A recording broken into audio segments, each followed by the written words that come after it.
May mga paraan po kung paano ma-achieve ang ideal al dente texture ng pasta. At ito po ang paraan ko. Of course, ibuboil mo na ang tubig at ako nilalagyan ko muna ng konting asin para magkaroon ng konting lasa yung pasta. Then, nilalagyan ko po ng konting oil upang maiwasan ang pagdikit-dikit ng pasta sa loob kahit konti lang yung tubig mo. So, habang kumukulo ang tubig, ukay-ukayin po natin ng konti upang maluto evenly yung pasta. At i-follow lang po natin ang number of minutes ng pag-cook as indicated doon sa sachet ng pasta. Then, iti-test po natin kung na-achieve natin yung al dente texture, yung luto sa labas pero slightly firm sa loob. Then, from the pot, idiretso po natin siya sa strainer at hugasan ng running water from the faucet. Ano po ang reason nito?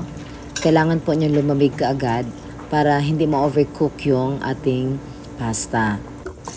Kapag hindi po mahugasan ang ating pasta with running water, ang mangyari po ay nagko-continue po yung cooking niya kasi mainit pa po yung pasta.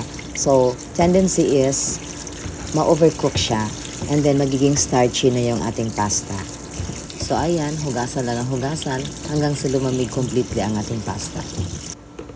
So, ayan, perfect na perfect ang ating pasta. Ready na for filling and toppings.